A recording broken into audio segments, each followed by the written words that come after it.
नमस्कार, मैं हूं सुमन कुमार, TV9 भारतवर्ष डिजिटल में आप सभी का स्वागत है। दोस्तों, हर दिन हमारी कोशिश होती है कि MCD के एक वार्ड या एक विधानसभा, दिल्ली में आप जानते हैं कि MCD में चुनाव है और इस चुनाव को लेकर काफ़ी गहमा-गहमी अलग अलग हिस्सों में चल रहा है। तो ओखला विधानसभा में आज हम आए हैं। मैं आपको बता दूं कि ओखला के बारे में दिल्ली की नहीं बल्कि देश के हर हिस्से के लोग जानते हैं। काफ़ी एक्टिव ये विधानसभा रहा है। अब इस बार जो परिसीमन होने के बाद 5 वार्ड इस विधानसभा में हैं। तो हमारी कोशिश होगी कि यहाँ के लोगों से हम राय जानें कि आखिर उनके मन में विकास की किन बातों को लेकर उन्होंने तवज्जो दी है, कैंडिडेट को दिया है या फिर स्थानीय मुद्दे जो है वो हैं या स्थानीय नेता हैं वो हैं। इन तमाम सारे मसलों पे हम चर्चा करेंगे। अब हम गली गली घूमेंगे और आपको बताएंगे कि यहाँ लोगों का रुख क्या है। सबसे पहले मैं आपसे शुरुआत करूँ कि आप यहाँ RWA के प्रेसिडेंट भी हैं और बहुत सारी समस्याओं से अब 2-4 होते होंगे। जी। यहाँ का रुख क्या है, लोग क्या चाहते हैं, क्या परेशानी उनकी कम हुई है या परेशानी अभी भी ऐसी की तैसे बनी हुई है? देखिए 5 साल में चुनाव होता है, लोग इंतजार करते हैं चुनाव के समय का कि जो 5 साल में परेशानी हुई है तो लोकतंत्र में तो वोट से जवाब दिया जा सकता है। अब चुनाव की शुरुआत है, अभी तो बहुत ज़्यादा गहमा-गहमी नहीं है, लेकिन 2-4 दिन में बहुत अच्छे से गहमा-गहमी हो जाएगी। अच्छा। तो जिस वार्ड में आप खड़े हैं, दोनों पार्टी यहाँ चुनाव लड़ रही हैं, आम आदमी पार्टी और कांग्रेस।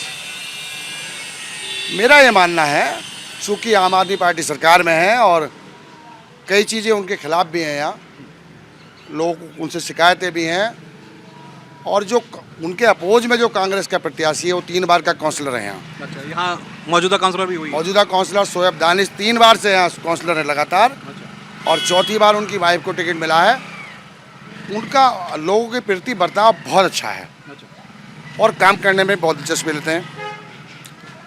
तो इस वार्ड में तो झुकाव ज़्यादा शोएब दानिश की वाइफ की तरफ है लोगों का। लेकिन कांग्रेस को लेकर जो अभी दिल्ली में माहौल बना हुआ है कि बहुत बेहतर स्थिति नहीं है, लेकिन कैंडिडेट को ज़्यादा तवज्जो आप लोग देते हैं? हाँ देखिए, बिल्कुल मैं आपकी बात से सहमत हूँ कि बहुत कांग्रेस का माहौल कोई दिल्ली में तो है नहीं। और ये मुस्लिम बेल्ट को छोड़ दिया जाए तो ज़्यादा बीजेपी और आम आदमी में फाइट सुनने में आ रही है। लेकिन यहाँ चूँकि बीजेपी का उम्मीदवार है तो ज़रूर, लेकिन बीजेपी का उम्मीदवार बहुत कम वोट पाता है, बहुत ज़्यादा उनकी कैडर वोट यहाँ है नहीं। यहाँ जो वोट हैं वो ज़्यादा कांग्रेस और आम आदमी से जुड़े हुए लोग हैं। अब चूँकि ये काउंसलर चुनाव इन दोनों के बीच में होना है, तो कांग्रेस से शोएब दानिश की वाइफ लड़ रही है।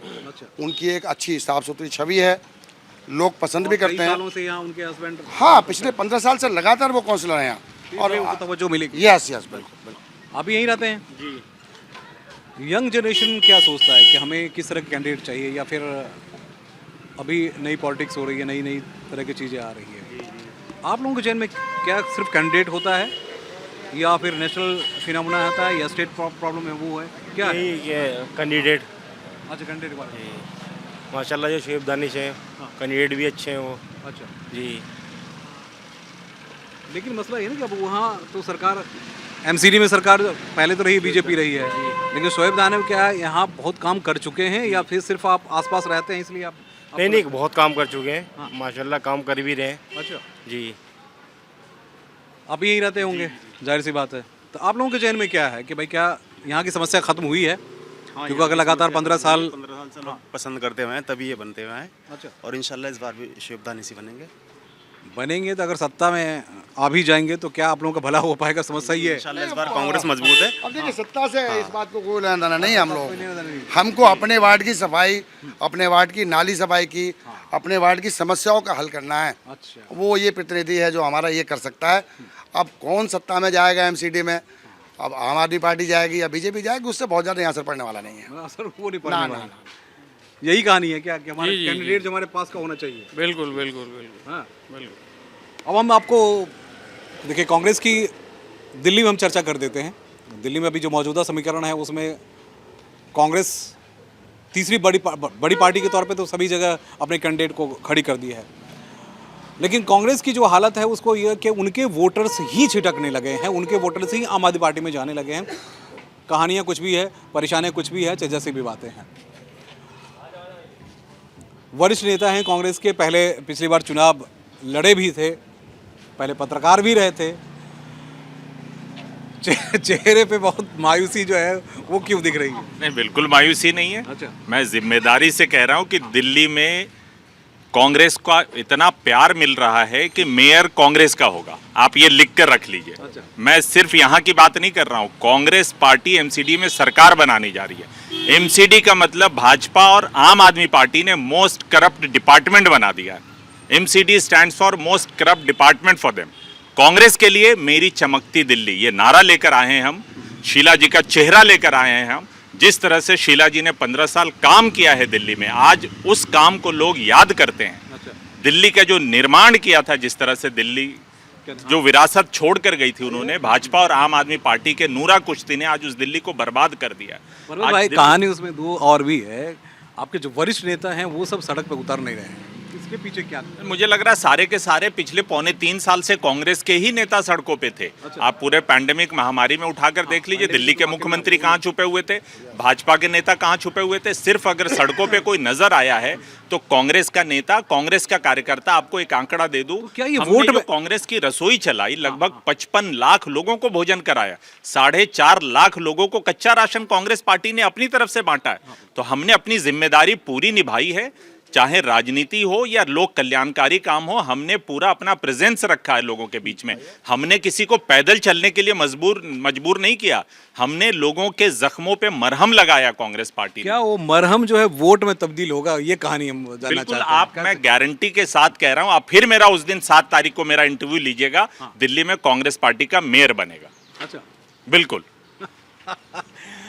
देखिए, एपिडेमिक की बात करें तो वाकई में कांग्रेस ने और कांग्रेस के युवा नेताओं ने बहुत बड़े पैमाने पे काम किया, जो उस वक्त की सबसे बड़ी परेशानी थी।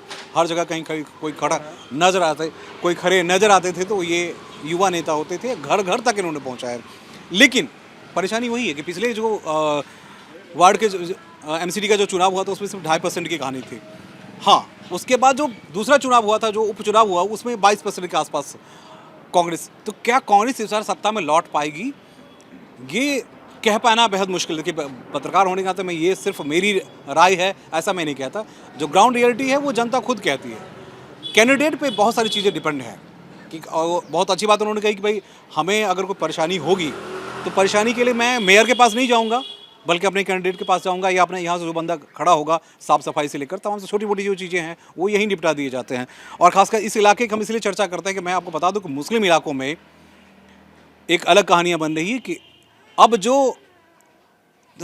त्रिस्तरीय जो वोटिंग की बात हो रही है कि उसमें पहले बीजेपी और सीधे सीधे आम आदमी फाइट या कांग्रेस फाइट में है, तो चौथे भी दावेदार जो हैं वो भी सत्ता में आ गए हैं। परवेज भाई, फिर हम सत्ता में नहीं बल्कि दावेदारी में आ गए हैं, तो उस पर भी हम चर्चा करेंगे। सर, आप भी यहीं रहे होंगे? जी यही रहते हैं। अच्छा, तो यहाँ का समीकरण क्या है इस बार? यहाँ के समीकरण तो पहले से ही यहाँ इस क्षेत्र में कांग्रेस ही मजबूत रही है और कांग्रेस ने ही काम भी किया है। 3 बार का काउंसलर है कांग्रेस का और अब भी वही फाइट में है। अच्छा, तो कांग्रेस की वजूद इस बार बचाएगी जनता यहाँ की?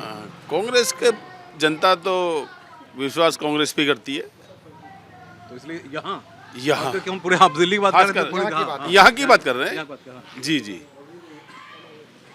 ऐसा संभव है? क्योंकि पता चला कि वो दूसरे जो किनारे वाले हैं वो वोट लेके चले वोट कार्ड जो है वो खेल के चले जाएंगे। आम आदमी पार्टी भी बहुत उसको कमतर मत आकी है, क्योंकि विधायक भी उन्हीं के हैं। देखिए, ये जो आप किनारे वाली बात कर रहे हैं, तो किनारे वाली बात जहाँ तक है, तो किनारा तो आजकल हर जगह मौजूद रहता है। वो अब किनारा नहीं रह गया है, वो मेन स्ट्रीम हो गया है। ये इसलिए तो मैं वो एक ऐसा वो हो गया। पॉकेट खैर, है, हाँ। ये जो इलाका है, जो जाकिर नगर की आप बात पर्टिकुलर कर रहे हैं, 189 है ना, 189। तो यहाँ से हमारे सिटिंग काउंसलर हैं शोएब दानिश साहब। इस बार लेडीज़ हो गई है तो उनकी वाइफ को टिकट मिला है पार्टी की तरफ से। तो यहाँ कोई फाइट नहीं है। अच्छा, यहाँ एक तरफा इलेक्शन होगा। थोड़ा बहुत वो ले जाएंगे, थोड़ा बहुत तो इलेक्शन है, जाहिर सी बात है। जितने लोग खड़े होंगे कुछ ना कुछ परफॉर्मेंस तो करेंगे, लेकिन यहाँ फाइट नहीं है क्योंकि उन्होंने काम किया है लगातार। यहाँ की आवाम जो है उनके काम से मुतमईन है, वो लगातार काम करते हैं। अभी आप देखिए, एमसीडी भंग हुए मेरे ख्याल से 3-4 महीने हो गए, कंटिन्यूअस उन्होंने काम किया है। वो भंग होने के बाद भी सफाई का उनकी जो जिम्मेदारियां हैं उसको उन्होंने कैरी ऑन किया है। देखिए, जो वरिष्ठ नेता होते हैं उन्हें फ़ायदा होता है कि उनको हर उनकी जान पहचान हो, तमाम सारी चीज़ें। एक इशारा मैं इधर भी कर दूं कि आप इन गलियों की हम चर्चा कर लेते हैं। इस तरह की गलियों से जब आप गुजरते हैं तो साफ़ सफाई या गंदगी तमाम सारे मसले होते हैं कि मैं जिन जिन जगहों पे गया हूँ वो साफ़ सफाई या गंदगी में कहीं न कहीं तालमेल कमी नज़र आई, लेकिन यहाँ साफ़ सफाई वो दिख रही है। क्योंकि जाकिर नगर या तमाम सारे इस तरह के हिस्से में जहाँ भी आप जाएंगे तो जो पॉश इलाके हैं वहीं साफ़ सफाई होती है, ऐसा माना जाता है। गंदगी हर जगह नज़र आती है, लेकिन यहाँ ऐसा कुछ नहीं है। तो एक बात जो मेरी समझ में आई कि वो सब कुछ तय करता है कैंडिडेट के ऊपर। अगर उम्मीदवार बहुत अच्छे हैं तो बहुत सारी बातें बहुत साफ़ सफाई के साथ वो काम भी करवा लेते हैं और लोगों में एक विश्वास भी है, क्योंकि 3 बार आप जीते होते हैं तो एंटी इनकम्बेंसी सबसे बड़ा फैक्टर होता है। फिर परवेज भाई की ज़रा उठा ही लेते हैं। परवेज भाई फिर से आप आइए। देखिए, जब शीला जी थी उस वक्त भी गुटबाजी की वजह से ही कांग्रेस गई थी।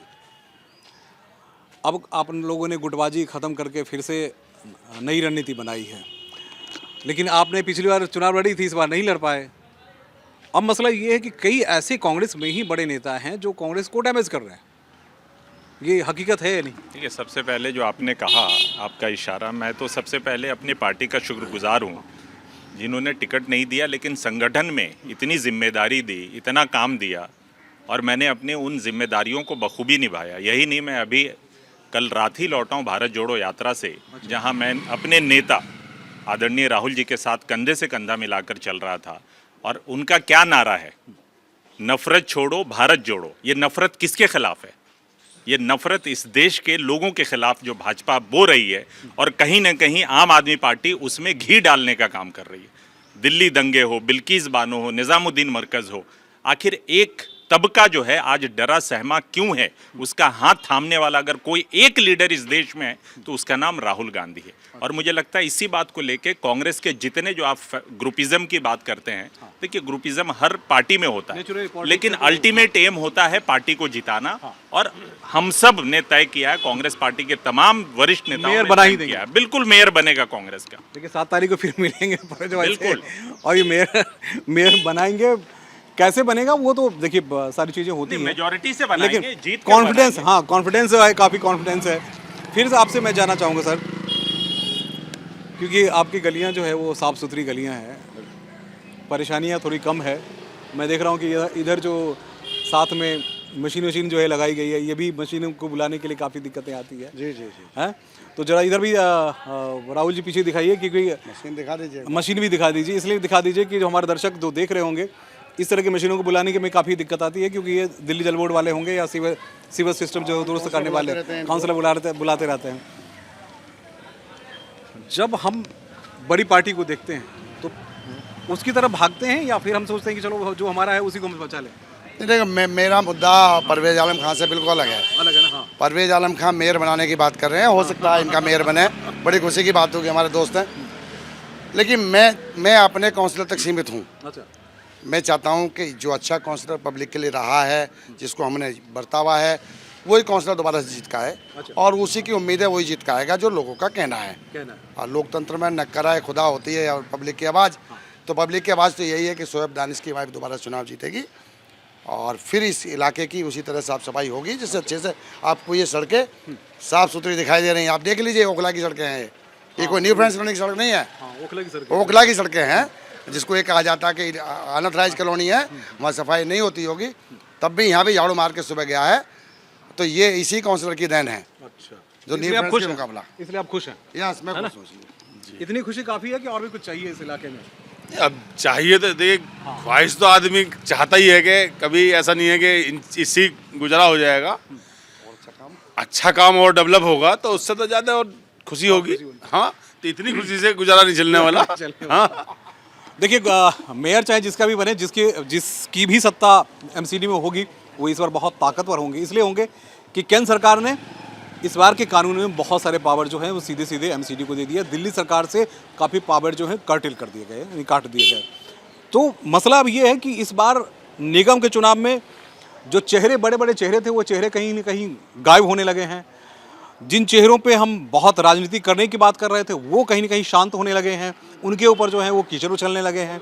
जो बड़े बड़े नाम हुआ करते थे वो पर्दे से हटने लगे हैं। जो छोटे छोटे नाम हैं वो निकल के आने लगे हैं। और मैं एक चीज़ और आपको बता दूं कि इसमें इन चुनावों में हमने देखा है कि गणित जो है वो कैसे बनती और बिगड़ती है, बहुत चंद वोटों से बिगड़ जाती है। तो मुझे लगता है कि इसमें इस तरह की जो गलियां हैं वो ज़रूर शो करती हैं कि आपके नेता ने आप काम किया है। अगर आप वोट देते हैं तो अच्छी बात है, नहीं अगर नए कैंडिडेट पर यकीन करते हैं तो ये आपको तय करना है।